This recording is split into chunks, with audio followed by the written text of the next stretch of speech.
来做这些动作啊。首先是啊一呜，那么都做5秒。第一个啊的时候，嘴巴张到最高，然后嘴巴是这样子平平的，然后呜嘴巴嘟起来，各5秒钟，这是第一个部分。第二个部分呢，帮舌头做体操，舌头伸出来，上下嘴唇夹着它，这是第一个5秒。接着往右也5秒，再回来5秒，然后往左5秒，接着下5秒。然后再回到中间，再上5秒，这个类似这样子做来训练你舌头的肌肉，这是前面2个部分。那第3个部分，曾医师说，舌头不用伸出来也可以训练。对，第3个部分是非常的重要哈，因为它同时训练跟我们睡觉打呼最重要的2个肌肉，一个是舌头，一个是嘴唇。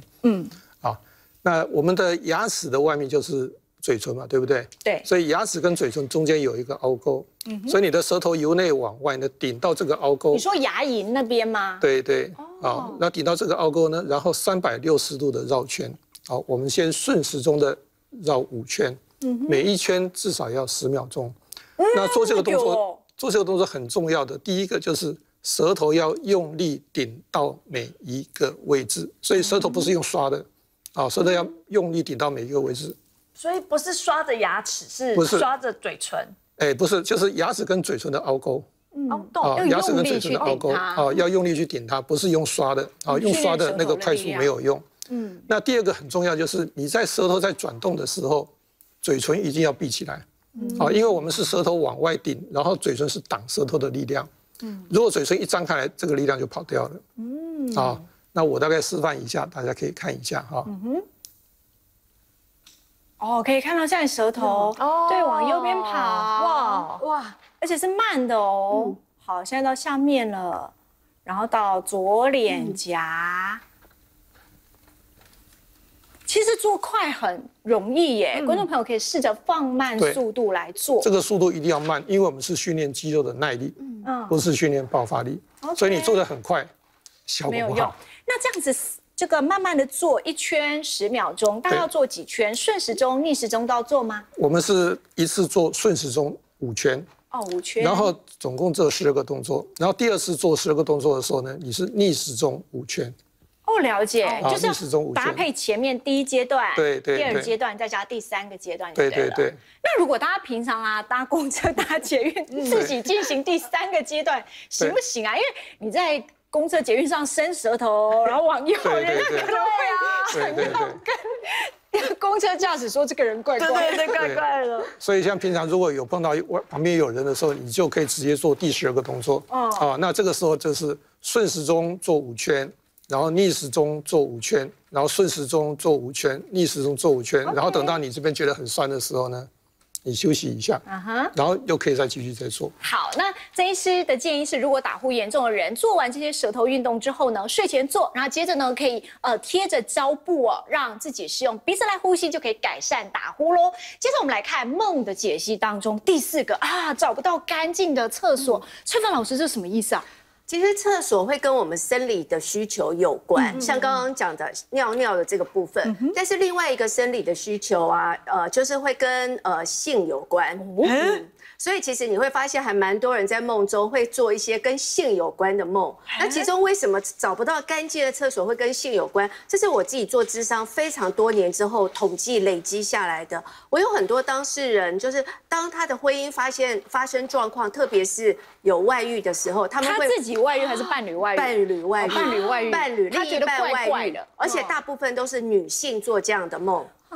然后他们会反复做，找不到干净的厕所，包括他，譬如说他在梦境当中，那个厕所是没有门的、残破的，或者是他在梦中会看到一个废墟，然后都充满了污垢，或者他看到那个梦中的那个厕所每一个都布满了蜘蛛网。哇哦！所以我真的发现说，不是只有单一，如果说单一，可能就只有单一的当事人，但后来发现有非常多我累积下来之后发现，有这么多人，当另一半有外遇的时候，然后都会做反复的这样找不到厕所的噩梦，因为他可能也没有证据，所以他只是觉得怪怪的，然后心里头有担心。没有，他们通常都已经找到证据了，而且有证据了。对，他们通常都已经非常确定另一半有外遇了的状况。那另外一个他们通常在性的这个部分都很抗拒。所以他们在反复做这样的噩梦，就是他们也很怕沾染到，就是被另一半感染性病。对，所以我后来可能觉得很脏，对他觉得很脏，他内心有强烈的不洁感。不洁的感觉投射在梦境当中，就是一个很肮脏的厕所。所以这个我后来发现，真的有意义耶。那所以如果梦到这样子的人，她本身也知道丈夫或者是妻子有外遇了，那这个可以怎么样帮助她？就是透过心理咨商，然后让她慢慢的释放开吗？我觉得要先找到他这个梦境，譬如说他刚刚有几个重要，就是他觉得另一半是不洁的，所以有些人这种不洁的感觉会变成强迫症不断的刷洗家里的东西，那有些人是投射在梦境当中，所以我们需要先找到这个部分。那怎么样让他在婚姻的过程，因为他也不想要离开婚姻嘛，所以如果在性的这个部分有让他强烈的不安全感，那这时候要跟他讨论怎么样让他有安全感。OK，就譬如说请另一半去做身体健康检查。确保没有性病，另外一个当然就是需要做安全的防护措施，然后他这个梦境才会慢慢的，就像刚刚，其实梦有时候很好玩就你一旦把这个梦的意涵解出来，然后找到有效的解决方法，就不会再做重复相同的梦境了。好，所以我们用这些梦来提醒大家，可能是身心有状况。而且今天讲到打呼，其实三国有一位名人，打呼死了。谁啊？张飞。怎么回事？其实张飞怎么死的？打呼死的。因为他第一个打呼是呼吸中止呼吸中止因为他胖嘛，对不对？所以变成说他长期的心脏负担，所以当时没有睡眠医学，大家不知道他有没有呼吸中止。第二个他爱喝酒喝酒之后打呼不是更大声嘛？因为肌肉更放松了。对。那第三个呢？张飞睡觉的时候眼睛是张开的，所以他到底有没有睡，其实一般人不知道。但后来有2个。就是在这个书里面写的他最后是被2个，一个叫范江，一个是张达，2个末将，就是很小的这种民兵不见经传的小兵刺杀死的。为什么？因为他基本上到底有没有睡不知道嘛，因为眼睛张开，但是打呼了。打呼就是他睡着了，最后就被干掉了。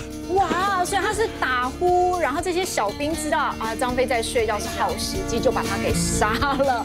好，所以原来打呼有这么多的问题。如果你或你自己的枕边人有打呼的话，赶快去找医师做这个治疗当然，刚刚曾医师教的方法，运动还有贴胶带也都是好方法。再来呢，如果梦到掉牙齿、变裤头、尿尿、被恐龙追、胸口有压迫、溺水或者找不到干净的厕所，代表身心有状况，一定要朝这个好的方向来走，去掉这些噩梦了。我们下次见，拜拜。